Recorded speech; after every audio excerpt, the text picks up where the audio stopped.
Hi everyone, welcome back to my YouTube channel and my podcast, where today I get the absolute pleasure of speaking with this incredible woman, Natasha De Grunwald. Hey Natasha, welcome. Oh, thank you. Hi there. I'm really excited for people to be able to discover your work, and I'm going to give everybody who's listening a brief introduction to Natasha and what she does. She is a seasoned somatic teacher with over 4 decades of dedication to health and well-being. She emboldens, and I would say that's exactly the right word, individuals to reclaim their sensuality, magic, and power and rewrite their life story. Using the wisdom of the body and the breath, Natasha works with groups and individuals to heighten their joy, increase healing and empowerment.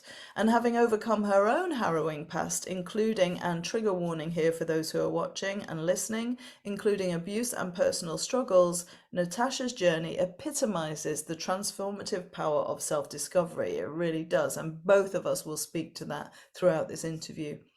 She wields her expertise as a practitioner, author, and expert of somatic approaches to educate and support her clients. Her courses and training programs are steeped in wisdom, science, and compassion and guide others towards self love, body confidence, and increased pleasure, learning how to process and embrace authenticity as a result. She's also the author of Thai Massage Dissected, which offers a comprehensive approach to working with the body. There is so much more I could say about you, but for now, hello again. Hi. Thanks for reading that out. It's nice to hear it in your voice. Oh, I know it's always good, isn't it? And it kind of gives us a reflection of everything that we've achieved and overcome, which you point to in your bio. And I'm really excited about this talk because from things I've shared with you, I've had like 3 decades of working in sexual freedom activism, and many people don't even know what that is. So we might come to that later, but I'm more interested in you than in sharing my stuff today. But basically, that's the meeting point where we came together and went, you know what, this stuff is so important. So at the Breathe Festival, where you ran your very first, although it wasn't the beginning of the conception of this, but your very first seismic orgasmic breathwork, I wasn't surprised because I know how much people keep locked away in this area of life, but I was so inspired by the profound and very evident immediate healing it brought from people having a permissive space, which I have to say you held incredibly well, incredibly well. It felt safe, supportive, grounded, all of the things that I think people need to go to these parts of themselves. So let's start talking a little bit about your seismic orgasmic breath, where it came from, and why it's Mm, important to you. yeah, thank you. Well, it was really interesting because I wanted to apply to do a breath work at the Breathe Festival, and this idea just literally dropped in out of nowhere. Well, it felt like out of nowhere. Obviously, it wasn't out of nowhere because it's really been years and years in the making, but I suddenly just knew that this was such an important theme. And so I applied thinking they would just say, no way, that's way too edgy to bring sexuality and sensuality into the wellness industry or space, because it's so often overlooked and sort of, we have a disconnect between what's going on with our sexuality and sensuality, and somehow that's disconnected from well-being, which makes no sense at all. So I was really surprised when they said yes, and then even more surprised by the fact that I think it was about 1/3 of the whole festival turned up to the this particular breathe, and It was we packed. it was packed, and we couldn't have got one more person in the room. And then I was like, okay, this is really important to people. People are really connecting to something being lost or edited or suppressed or repressed, or they have a curiosity about what it could mean to breathe into pleasure and sensuality. And so yeah, it was a really exciting moment for me, and holding that space, I just felt like so in alignment with my own power and my own journey, and knowing that I was just absolutely the right person to be standing there holding that space for people. It just Yeah, I've kind of never felt so connected to my purpose. It was so odd. Yeah.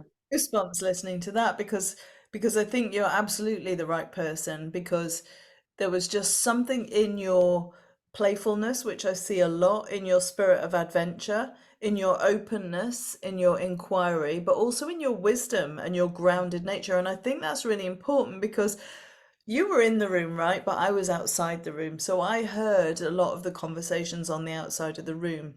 And there was a lot being voiced about, oh, I'm not sure if I could go into this. I feel nervous. Well, I was trying to avoid it. So it tells me that maybe I should be in there. Even for me, I was like, oh, there's something here. Do I really want to go there right now? And those people courageously stepped forward. And I felt as though, I've worked in sexual freedom activism, as I said, for over 3 decades, and there's not so many people that hold that combination, that particular alchemy of what comes into the space that you were able to hold there, that really meant that people could connect with you. And I think that's important when we're taking people to their vulnerabilities, but also could go to those places in themselves. So what do you think about that? Are you surprised to hear that? Not surprised to hear that? Mm. I'm kind of not surprised to hear it now because I feel like I'm in the right place at the right time doing the work that I'm meant to be doing. And yet I feel in immense, like a humble kind of, like I feel so honored that people stepped into that room with me and went there. That I did not take that lightly. I knew what was happening, and every single moment in that space, I mean, even talking about it now, my whole body is electric, remembering the feeling of what was going on in that room, because it was immensely powerful and beautiful and tender and fun. And it was like the whole spectrum of life seemed to happen in that moment in that room with people. So yeah, I love the fact that people trusted me and just felt the energy of it, and leaned into the discomfort, and with that curiosity and that sense of, I don't know, adventure and willingness to look at the discomfort and also what could come from breathing into pleasure, because it was different. I don't know if I answered your question there. Yeah, you did. And it brings up more questions, because I want to really have people who are watching and listening here understand what it was. Because maybe going, well, what was happening in there? Breathing into pleasure. What were you doing? So I think starting with those nuts and bolts is really important. And also going to the place where we look at why this stuff gets suppressed in the first Mm. place. And, Mm. kind of maybe let's start first of all with the nuts and bolts. So it's a breathwork session, right? It's a connected breathwork session, which is what you do and what I do. So let's say a little bit more, because to breathe into pleasure doesn't mean that the difficult, gnarly stuff that's in the way of that will show up. In fact, it's almost guaranteed that it will. So, Mm. what was your experience as a space holder witnessing all of that and your Mm. reflection? Yeah, so I think a lot happens when you frame the breathe and the theme. So when I was talking about what was happening, what the seismic orgasmic breath was about, it people started to understand what that actually means, like the shame that we might hold in our bodies, the suppression that we might hold, the disconnect, the numbness, the abuse, the self-criticism, the childhood stuff, like all of it, I kind of spoke into that, and I actually got really emotional when I spoke, which I did not expect to, because I shared a little bit about my own story, around sexual abuse and things like that, and got emotional. And a lot of people said to me after, it was in that moment that they felt the safety with me, because they were like, okay, this is why she's doing this, because it's been so transformative for her and it's so important to her. So yeah, I think when you talk about a theme and when you explain to people what the journey is going to be like, because a breath work is kind of a breath work, you never know what's going to come out of it. But then the holding of that space and the words that I used and the way I was speaking into my mic and the music that I played, which was, I'd spent hours and hours refining this playlist so that the music was taking people on a very powerful journey. And also setting some boundaries in the room and explaining to people that they were in their bodies only. They were not interacting with each other. It was a self-contained experience, Yeah. and everyone had their eyes closed. So it was respectful, it was boundaried, but it was also free. And it was inviting pleasure into the body, which is not a usual thing to happen in a, event like that, I think. Yeah, it reminds me of a quote, a Gabrielle Roth quote that's one of my favorites. It takes great discipline to be a free spirit. That framing that you brought in, where you did say to people, this is your personal journey, it's not about interaction, please don't start taking all your clothes off. You created a sense of safety that allowed people to actually go inside and meet those parts of themselves. Absolutely, Mm. 100%. So I really salute you for that. Um, and it was evident to me as well that that playlist had been very carefully thought out, because it was surprising to me as well. It was like there was classical music, there was kind of like a peak that was almost like ravey and techie, but none of it felt like it wasn't right. None of it felt jarring. And sometimes, as you know, as breath workers, we can use music or tracks to elicit something to just help gently support people. So I really commend how you orchestrated that playlist. I want to step back again to something you just said there about your personal expression of your story and why you were doing it, because sometimes as facilitators, if we get emotional in sharing our personal story, we can lose the leadership, and you absolutely didn't do that. Why do you think that is? Um, I think I was really trusting myself, and it took me by surprise that I got emotional because I kind of didn't plan on being emotional, but which is funny, isn't it? But it was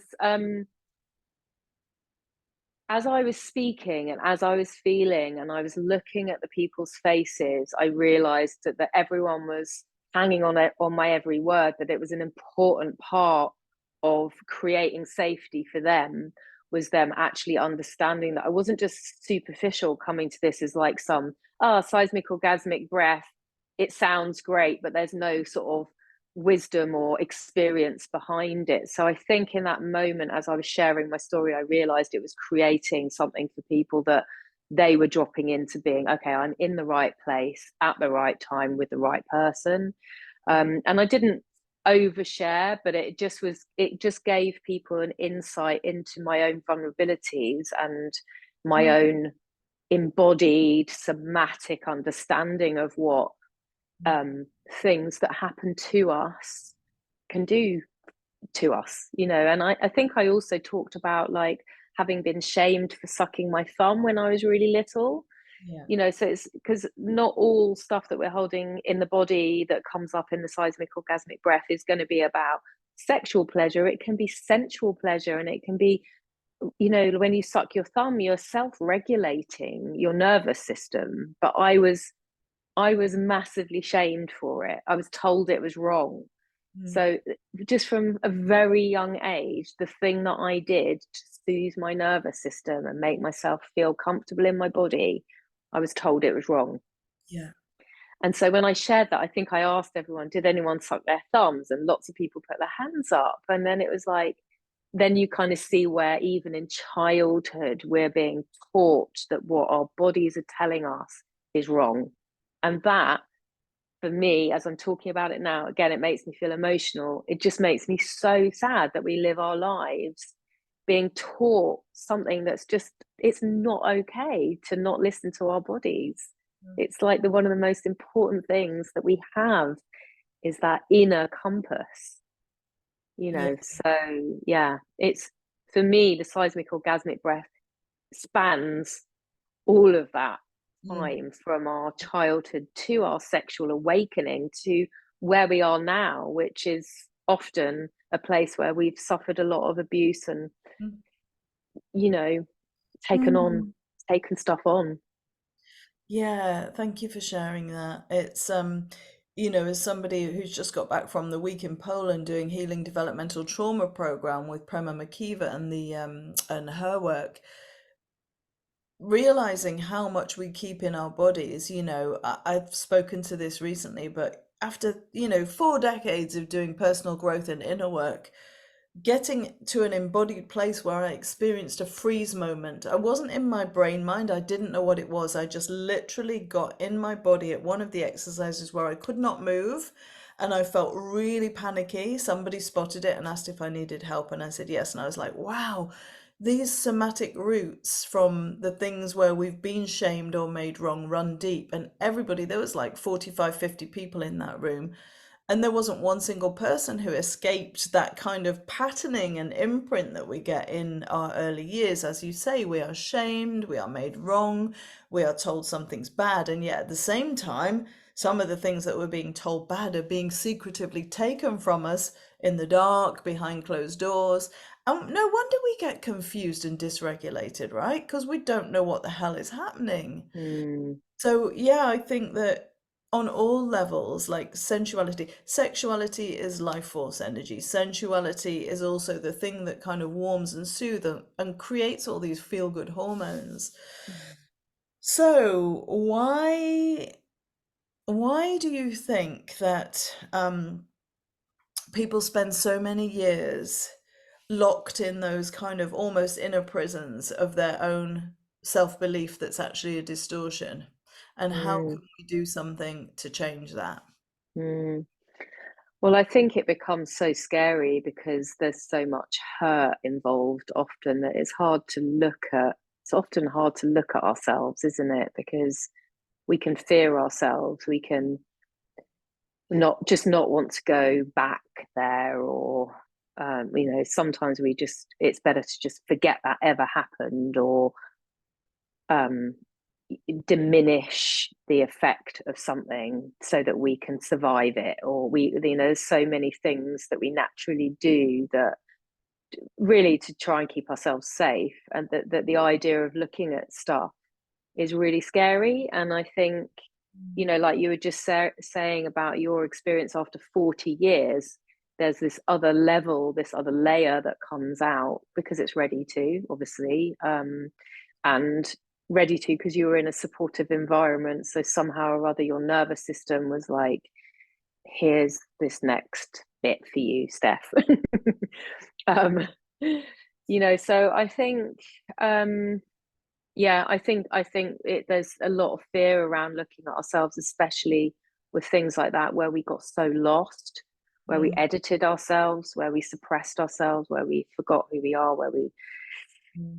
where we lost the confidence to be ourselves. I was actually really sexual when I was little, like whether that was appropriate or not, I don't know, but I was adventurous, Yeah, and then I had to massively suppress that because it brought me a lot of trouble, yeah. because I was too young to really know how to manage myself. I didn't have any mentors around me to help, and no one was talking about these things. So Mm, you're trying to figure it all out on your own. And when mm, we're young, we can get that so wrong. I mean, I think it would be really great if young people were having more mentorship around their sexual awakenings and things. yeah. Would probably prevent a lot of harm. Stepping into that inner confidence earlier. Mm, mm. Um, did I answer your question, Steph? Yeah. Are you talking about preteens or teens or both? Both. Yeah, I think when I was little, because I'm very playful, and I think when I was little, there was no like a sort of interest in bodies and things, and exploring sensation was there very young, and I didn't see it as a bad thing. It was just my body, and I was feeling things, and it was only like people telling me that wasn't okay, or whatever, out of probably trying to care for me, that then I was like, oh, okay, this is not, I shouldn't be feeling this, I better Yeah. shut that down. Mhm. And then it comes out in all kinds of other ways when we become all fiery as a teenager and rebellious. Um, and then And that still takes it to don't another have that level. guidance. Yeah. Yeah. Yeah, we still don't have those mentors. We are that at that age, and actually, truth be told, like, would we listen? Because at that age it's very much about your peer-to-peer support. But the problem is that when your peers are also not informed and haven't been mentored, we're kind of just making it up as we go. And Mm, quite often that's the stage at which we get into difficult situations mm, because we haven't learned what healthy boundaries feel like. We don't know mm, what they feel like in our bodies. We don't know how to tune into it. Am I okay with this? Where am I going to say no? When am I going to say no? Am I going to say no? Am I going to say yes with mm. authority and ownership? So how does the work that you want to do with taking seismic orgasmic all around the country and hopefully internationally, I'm sure it will. I've just got a feeling about it. But how does that fit with those pieces around creating and strengthening healthy boundaries? Yeah, I think it first and foremost, it gets people into safety in their bodies on their own, Yeah. which, I think is so important because until we are connected to our bodies being safe, which for many people that isn't the case yet, Mm, I think the breath is such a beautiful tool for that because it does so much, hormonally regulates us, connects us, releases stuff. It's life force energy, it's relaxing, it's energizing, it's all the things. I mean, it's just, I know I'm talking to the converted here. Um, but I think the first thing really is getting into your body and finding safety and finding your body, finding sensation in your body, all kinds of sensations, mm, and then allowing your body to open up to there being pleasure just with the breath. Because, the breath can work brilliantly towards orgasm and all kinds of stuff on your own or with other people. But when you have that sensation in your body and it's got the safety with it because it's just you and your breath, it is so empowering. mm, It is so transformative. It's pretty miraculous, I think. And it's very healing, you mm. know. I think those pieces that you've spoken to around guilt and shame are really important to be spoken to here because if you have somebody, and as you say, you're encouraging an increase in awareness of the body and the felt sense and an increase in awareness of pleasure, and for some people that can really come up quite strongly in a breathwork session, for example, then also what can come up on the back of that is that feeling of guilt and shame again because Mm. it's like, oh my god, you just revealed that about yourself in public. So what was it like in the seismic orgasmic session and others that you've run? In like, how do you handle that? How do you speak to that so that people don't go away feeling like that, or that you can Mm. minimize the chance of that happening? Mm. Yeah, I think making sure that there's an opportunity for people to share in a very held, confidential, safe space Mm, is really beautiful because we realize then how connected we are with our experiences. We're not on our own, that actually so many more people are experiencing what we are experiencing than we would ever know because it's not the sort of thing people talk about. So, exactly. yeah, then realizing, oh, I've got all these people around me that really get what I've gone through and are holding so much love for me Mm, is incredible.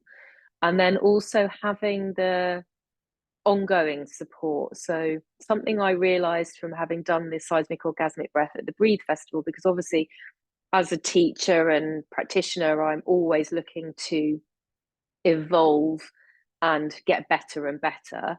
And so, one of the things that I did realize from that was I needed to make sure that the support team were offering ongoing support after the session, which is what we now have in place for the next ones.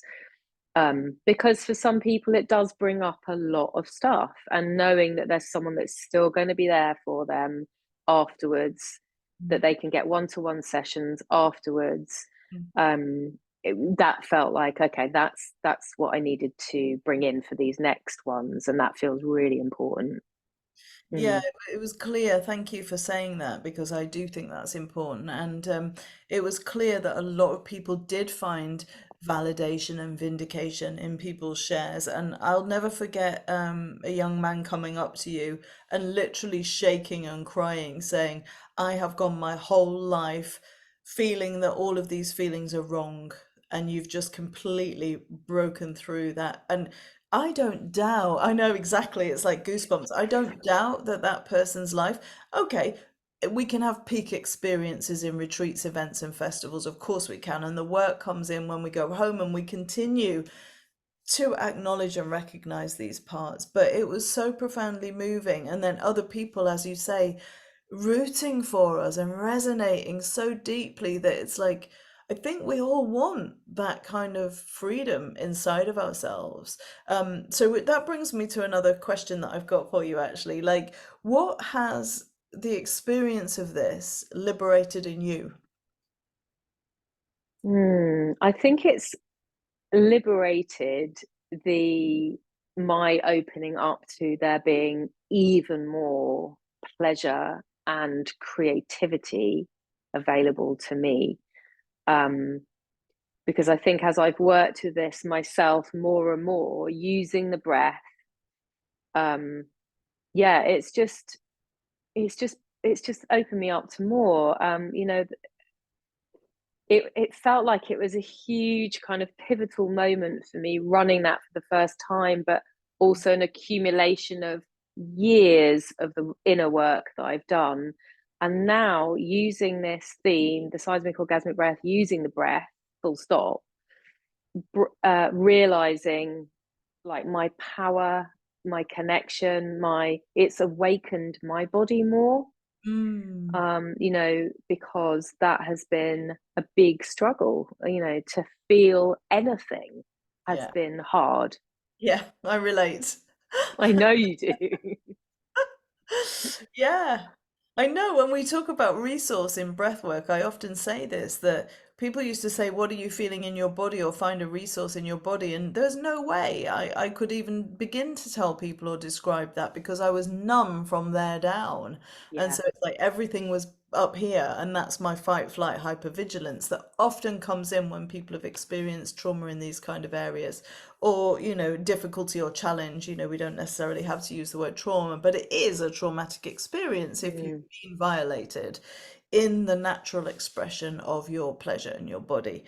And of mm, course, we all need to be taught about context and timing, and those are some of the lessons that we could have got. I understand it feels nice to touch your own body, but maybe don't do that in public and find a way that you can enjoy yourself privately or but without shame. mm, Really want to emphasize that.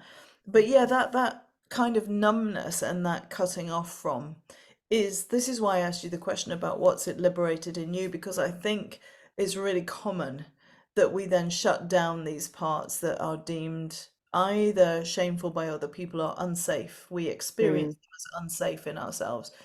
We were talking about nervous system regulation at the beginning.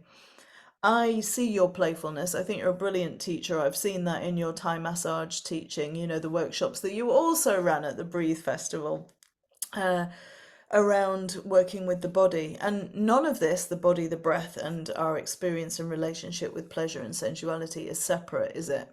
not at all, no. And just thinking about that question you just asked me, I think the other thing that has really come from all of this is having been really numbed to myself and having been in abusive relationships and situations in my life. The other thing which I really think is important is that often what happens with that is you turn that into self-hatred. Mm, And I spent, I'm going to say, 40 years hating my body. And then and now like really realizing why that wasn't a creation of mine, it was an effect of what happened. yeah. So that's where cause and effect Mm. happens outside of us. Like we need to be the cause and the effect of our own lives. Mm. And so when you go through stuff like that and you turn it on yourself, you're being an effect of something that someone else has done, which is really difficult to separate that out. Mm. So now, you'll see me running around on Instagram in a bikini, or even just the other day, my underwear, dancing. And it's really to do with me embracing, loving my body, which is huge. So I think that's the other thing it's done, is I actually love my body now. Like I love it, and I didn't think I was ever going to have that. Wow. Yeah, I hear, and in all honesty, I still vacillate sometimes with kind of really being confident and loving. I don't have issues with my sensuality and my sexuality. I've actually got greater issues with intimacy because of those same breaches in trust. Yeah. And I recognize how deep those stories run when there are days when I wake up and I am conditionally loving myself. And I say that I want to bring it in so that people don't feel like, oh my God, but those two have done the work and they don't experience these things. I have days where I'm just going, wow, I recognize it, and I'll be like, okay, I'm going to send myself extra love because right now I'm judging myself harshly, whether it's Oh in gosh. eating or body shape. And you're relating. Yeah. Oh yeah, absolutely. I mean, I say like I love my body, and I do, and it's a whole different experience, but that doesn't mean all that other stuff isn't still there. That's the work for me, daily work. It comes up all the time. I'll find myself, it's almost like I can go to self-criticism and self-judgment as it's almost like a safe place, because I Yeah, know it so well. yeah. And then it has to become the practice. Oh, hang on, is that how I actually want to be treating myself? Would I Mm. speak to anyone else that way? No. Okay, hold on a minute, Natasha. Let's take some breaths, and let's just see what's happening here. This is an old coping mechanism. And then I make a choice. And sometimes it's baby steps, but ultimately I have a different feeling about my body now than I ever have before, because of the breath, because of the work, because of my adventure into finding myself. Mm-mm-mm. Yeah, I'm glad we brought that in because I do think sometimes it's easy for people to think that it's linear, that healing is linear, that you go from A to B and that you never go back to A. But as you say, you can fall back. Oh, those spaces can be so well hidden, like the experience I had in Poland. Absolutely. So what is your intention for growing and continuing to take seismic orgasmic breathwork around the world? I'm just so excited to hold that space for as many people as I possibly can, really. I feel like the impact of it is way beyond anything to do with sensuality or sexuality. It's actually to do with showing up in your fullness, Mm. and your love for yourself, and what that brings is creativity and connection, and a lot more good into the world. So yeah, my idea is to really just try and slowly build it as a movement where it gets out into the world, and people maybe come many times to this experience because of the layers that it will unravel in Mm. ourselves quite quickly as well. I feel like it's so powerful. I think the breath always brings what you're ready for, even if it feels uncomfortable at times, doesn't it? I do really trust that, especially when it's held in a very safe space with someone who's educated properly in holding that space. It's not, I didn't just do a 1 hour breathwork course. I've done hundreds, hundreds of hours. So I think all of those things make it, just I feel like the world needs this. And for me, it's like, I'm just so passionate about getting it out there. So I'll take it wherever, and I'm open to people asking me to come and do it in their area.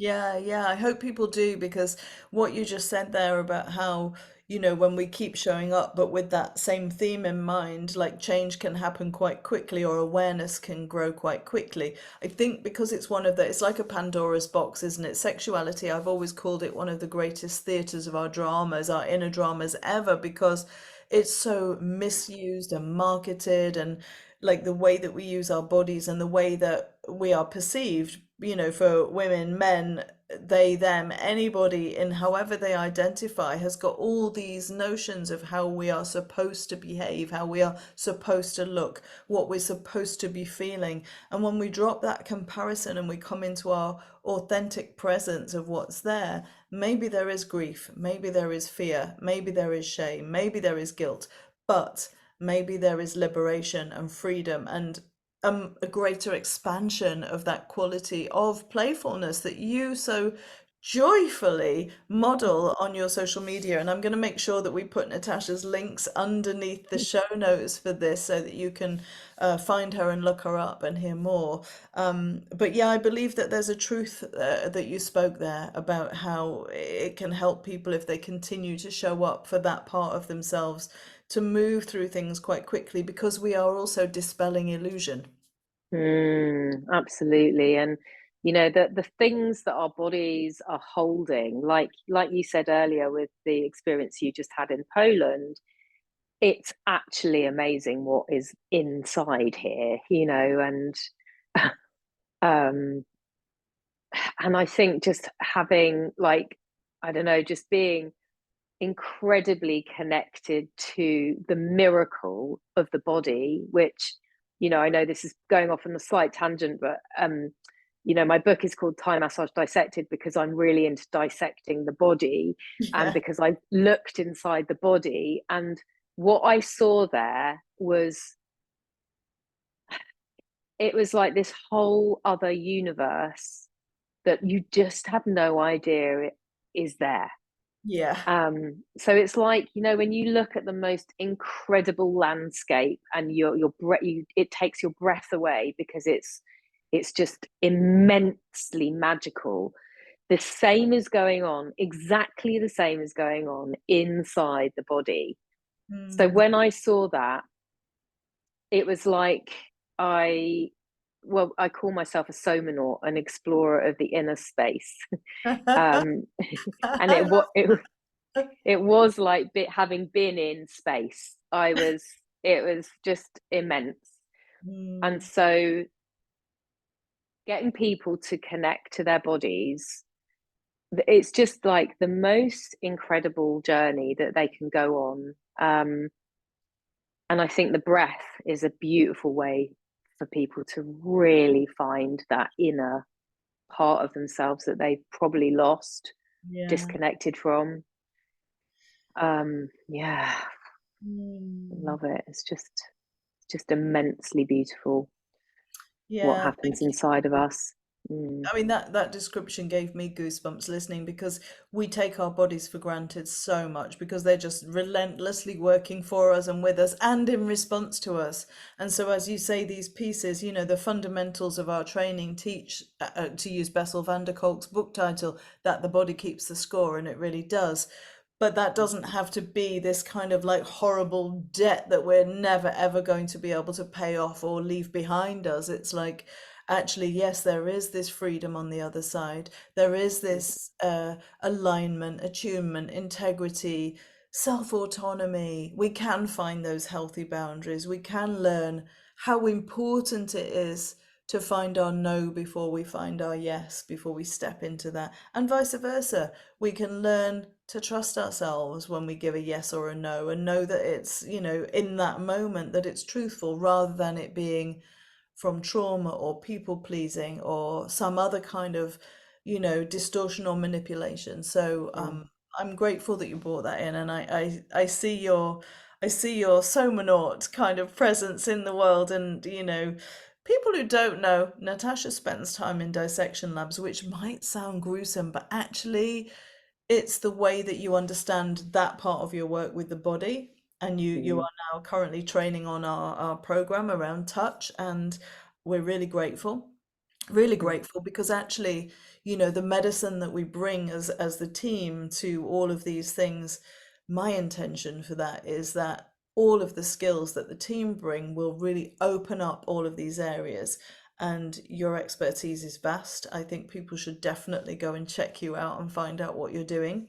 Have you got anything lined up with Seismic Orgasmic? I actually do. I have seismic orgasmic breath happening this coming Monday in London. Ooh. Yeah, which is very exciting. And I want to try and get another one in for December. We're gonna try and do one once a month somewhere or other. That's the plan for the coming year anyway. And I have a beautiful team as well, one of whom was taught by you. So very amazing space holder and breathwork facilitator. And the other one I know through some of the other training I've done with another school. And yeah, so it's a very powerful team. Yeah. So really, like, yeah, just want to sort of thank them as well for their dedication to the seismic orgasmic breath. And yeah, it's not, I'm not doing it on my own. I'm also supported. Yeah, and that's the thing, isn't it? It's like when we open ourselves up and we realize, well, not, I was going to say we can't do it on our own. Maybe we could, but it's a whole lot more fun when we've got people beside us who are also holding that space and supporting. And with things like this, as you named, it's important because, there's so much stuff that can come up. So to have a team of support who are also equally well trained, and thank you for naming that, depth of experience, and that we're not advocates of these quick, run off the mill courses that are out there that don't train people in trauma and somatics and use of touch and consent and all of these issues. So, so, so important. I'm Mm, glad you've got your team. I look forward to seeing these monthly sessions and where they go.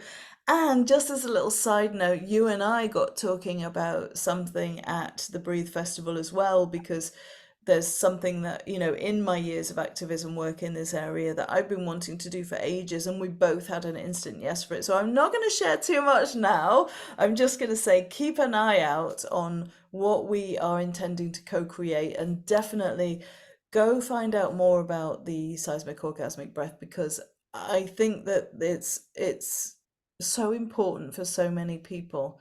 And I'm really grateful that it's your voice that is bringing in all of the qualities that you bring in to that work. So thank you, Natasha. mm, Thank you so much. And yeah, I look forward to our what magic we're going to create together over the next few months. Absolutely. Thanks so much. It's been such a rich conversation and such an important one. And I know that I'm speaking to someone who absolutely gets it and has had her own journey. And I think it's beautiful when we come together with those experiences to help other people. So yeah, thank you for having me on. It's been wonderful.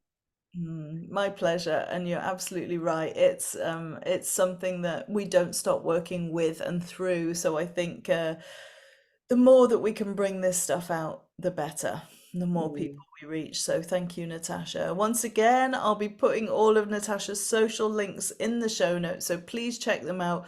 Go and look it all up and find the good stuff out there in this world. There's lots of people who are creating supportive experiences for you all. So much love.